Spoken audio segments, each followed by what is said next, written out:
So hello friend, welcome to my YouTube channel. तो कैसा आप सब। तो फ्रेंड, अगर कोई भी person Toyota Innova Hycross purchase करने का प्लान कर रहा है तो अब उसके सामने एक ऑप्शन अवेलेबल हो जाता है जो कि है मारुति सुजुकी इन्विक्टो। अब ऐसे में सबसे बड़ा कंफ्यूजन ये हो जाता है कि हमें Toyota Innova Hycross purchase करना चाहिए या फिर मारुति सुजुकी इन्विक्टो, क्योंकि दोनों ही व्हीकल सेम है। और अगर मैं बात करूं प्राइस के बारे में तो प्राइस दोनों का अगर डिफरेंस बताऊं तो अराउंड 1 लाख का डिफरेंस आपको दोनों में देखने को मिलता है। मींस जो मारुति सुजुकी इन्विक्टो है वो हाई क्रॉस से 1 लाख सस्ती है, मींस 1 लाख उसकी प्राइस कम है। लेकिन क्या 1 लाख कम होने के बावजूद आपको सारे फीचर्स मिलने वाले हैं? मींस जो हाई क्रॉस के अंदर फीचर आते हैं या फिर जो चीजें हमें देखने को मिलती है वो एग्जैक्टली हमें इन्विक्टो के अंदर मिल रही है, या फिर जो 1 लाख कम प्राइस हमें देना पड़ रहा है उसमें फीचर अलग कर दिए गए हैं, या फिर क्या डिफरेंस हमें देखने को मिलता है? इसके बारे में डिटेल कंपैरिजन करेंगे इस वीडियो के अंदर। और लास्ट में एक कंक्लूजन ये बताऊंगा कि किसे इनोवा हाई क्रॉस परचेस करना चाहिए और किसे मारुति सुजुकी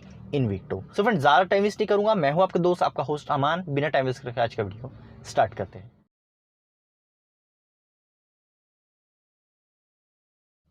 तो फ्रेंड्स, सबसे पहले बात कर लेता हूँ प्राइस के बारे में। तो इन्विक्टो का मैंने जेटा प्लस 7 सीटर ऑप्शन लिया हूँ और टोयोटा इनोवा हाई क्रॉस का VX 7 सीटर हाइब्रिड।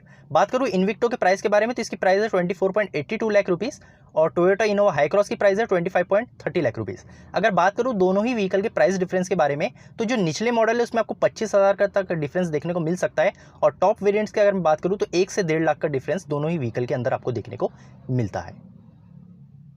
इसके अलावा अगर बात करूं इंजन के बारे में तो इन्विक्टो के अंदर 2.0 लीटर का स्मार्ट हाइब्रिड इंजन आपको देखने को मिलता है। सेम टोयोटा हाई क्रॉस के अंदर भी आपको 2.0 लीटर हाइब्रिड इंजन देखने को मिलता है, और साथ साथ नॉन हाइब्रिड का भी ऑप्शन आपको हाई क्रॉस के अंदर मिल जाता है। बात करूं बूट स्पेस के बारे में तो इन्विक्टो के अंदर आपको 239 लीटर की बूट स्पेस मिलती है। अगर आप थर्ड रो फोल्ड करते हैं तो 690 लीटर की बूट स्पेस आपको मिलने वाली है। और बात करूँ इनोवा हाई क्रॉस की तो यहाँ आपको 300 लीटर की बूट स्पेस मिल जाती है, और थर्ड रो अगर आप फोल्ड करते हो तो 991 लीटर की बूट स्पेस आपको मिल जाती है, जो कि इन्विक्टो से काफ़ी ज़्यादा आपको यहाँ मिलने वाली है। इसके बाद बात करूँ व्हील्स एंड टायर्स के बारे में तो इन्विक्टो के अंदर आपको R17 यानी 17 इंचेस के व्हील्स देखने को मिलते हैं, और टोयोटा हाई क्रॉस के अंदर आपको 17 और 18 इंचेस दोनों ही ऑप्शन अवेलेबल मिल जाते हैं। अगर बात करूँ सेफ्टी के बारे में तो सेफ्टी फीचर तो आपको सारे ही मिल जाते हैं, लेकिन इन्विक्टो के अंदर जो चीज़ मिसिंग रह जाती है वो है अडास। क्योंकि इनोवा हाई क्रॉस के अंदर अगर मैं बात करूँ तो यहाँ आपको अडास देखने को मिलता है, जिसमें इमरजेंसी ब्रेकिंग और लेन कीप असिस्ट भी आपको मिल जाता है, जो कि इन्विक्टो के अंदर नहीं मिलता है। बात करूँ लाइट्स और हेडलैम्प्स के बारे में तो यहाँ आपको इन्विक्टो के अंदर 2 LED सेटअप्स आपको देखने को मिलता है हेडलैम्प्स के अंदर में, और हाई क्रॉस के अंदर 3 LED सेटअप्स आपको देखने को मिलते हैं। इन्विक्टो के अंदर फॉग लैम्प्स आपको नहीं मिलते और इन हाई क्रॉस के अंदर आपको LED फॉग लैम्प्स मिल जाते हैं। बात करूँ सीट्स के बारे में तो इन्विक्टो के अंदर जो कैप्टन सीट्स है, मीन्स जो मिडल कैप्टन सीट्स होती है वो आपको मैनुअली एडजस्ट करना पड़ेगा, उसके अंदर कोई भी फीचर्स आपको देखने को लेग रूम के लिए नहीं मिलते। और इनोवा हाई क्रॉस के अंदर आपको इलेक्ट्रॉनिक एडजस्टेबल मिडल सीट्स मिल जाती है जो कैप्टन सीट्स है, और साथ साथ ऑटोमन सीट्स का भी ऑप्शन आपको मिल जाता है, जो कि लेग रूम को और ज़्यादा आपको कंफर्टेबल बनाता है, और ऐसे फीचर आपको इन्विक्टो में नहीं मिलने वाले। अगर मैं बात करूं वारंटी के बारे में, जो कि काफ़ी ज़्यादा इंपॉर्टेंट होता है कस्टमर्स के लिए जो भी व्हीकल परचेस करते हैं, तो इन्विक्टो के अंदर आपको 2 साल 40,000 किलोमीटर की वारंटी देखने को मिलती है कंपनी की तरफ से, और टोयोटा इनोवा हाई क्रॉस के अंदर 3 साल और 1 लाख किलोमीटर की वारंटी आपको देखने को मिलती है, जो कि देखा जाए तो वारंटी के अंदर बहुत बड़ा डिफरेंस आपको देखने को मिलता है। सो फ्रेंड, जैसा कि आपने देखा दोनों भी व्हीकल को मींस हाई क्रॉस को और इन्विक्टो को हमने डिटेल कंपैरिजन करे, मींस क्या क्या चीज़ें हमें देखने को मिलती है, क्या चीज़ें हमें इन्विक्टो में मिलती है, क्या चीज़ें हाई क्रॉस में मिलती है।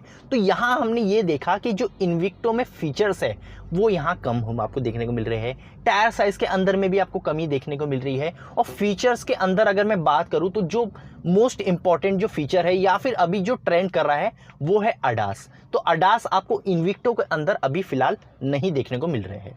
मींस तो अगर आप कंक्लूजन के बारे में बात करूं तो किसे हाई क्रॉस लेना चाहिए, किसे इन्विक्टो लेना चाहिए, तो फ्रेंड अगर आप फीचर लोडेड व्हीकल देख रहे हो, मींस 1 लाख भी अगर आपके ऊपर गए लेकिन आपको सारे फीचर फुल्ली लोडेड चाहिए, मींस अगर आप किसी भी फीचर के अंदर कॉम्प्रोमाइज नहीं करना चाह रहे तो आपको Toyota Innova Hycross purchase करना चाहिए। मींस 1 लाख भले ही आपके ज़्यादा जा रहे हैं लेकिन फीचर और अडास फीचर भी आपको यहाँ देखने को मिल जा रहा है। ये बहुत अच्छी बात है, क्योंकि आज के डेट में अगर देखा जाए तो प्रेजेंट टाइम में अडास बहुत ज़्यादा ट्रेंड कर रहा है। बहुत से लोग अडास वाली व्हीकल परचेस करने का प्लान कर रहे हैं और ले भी रहे हैं। अब बात करते हो इन्विक्टो किसको लेना चाहिए। तो फिर जैसा कि मैंने आपको बताया कहाँ कहाँ कॉस्ट कटिंग की गई है, मींस जो प्राइस का रिडक्शन आया लाइक फीचर्स के अंदर आया है। इन्विक्टो के अंदर अडास नहीं मिलता है, साथ साथ जो टायर साइज है वो 1 इंचेस आपको कम मिलता है। हाई क्रॉस के अंदर 17 इंचेस और 18 इंचेस मिल जाते हैं, इन्विक्टो में 17 इंचेस ही लास्ट आपको देखने को मिलता है, कोई भी 18 इंचेस का ऑप्शन नहीं है। तो अगर जिसको 17 इंचेस भी चल जाता है, अगर कोई चाह रहा है कि मुझे अपने व्हीकल में अडास नहीं चाहिए, मुझे ज़रूरत नहीं है, या फिर एक दो फीचर जो मैंने और भी चीज़ें कंपैरिजन के थ्रू बताया कि कुछ चीज़ें और इन्विक्टो के अंदर कम है, और ये सारे फीचर अगर आपको नहीं चाहिए, मीन्स अगर रिक्वायरमेंट नहीं है, बहुत से लोग होते हैं जिन्हें बहुत ज़्यादा फीचर यूज़ करने का ज़रूरत नहीं होती, मीन्स नॉर्मल ड्राइविंग के लिए वो लेते हैं, देन आपको मारुति सुजुकी इन्विक्टो के लिए जाना चाहिए। वो ज़्यादा बेटर ऑप्शन आपके लिए लगेगा, और साथ साथ 1 लाख की सेविंग भी आपकी उसी सेगमेंट में हो जाएंगी। तो दोनों ही मैंने चीज़ें आपको बताई थी, किसे इनोवा हाई क्रॉस परचेस करना चाहिए और किसे मारुति सुजुकी इन्विक्टो। तो फ्रेंड आप सब भी कमेंट करके ज़रूर बताना कि आप कौन सी व्हीकल परचेस करना चाहोगे, मारुति सुजुकी इन्विक्टो या फिर इनोवा हाई क्रॉस। अगर इस वीडियो से रिलेटेड आपकी कोई भी डाउट है तो आप कमेंट सेक्शन में पूछ सकते हो, मैं जल्द से जल्द आपको रिप्लाई देता हूँ। सो फ्रेंड आज के लिए इतना ही, मिलता हूँ नेक्स्ट वीडियो में, जब तक के लिए गुड बाय।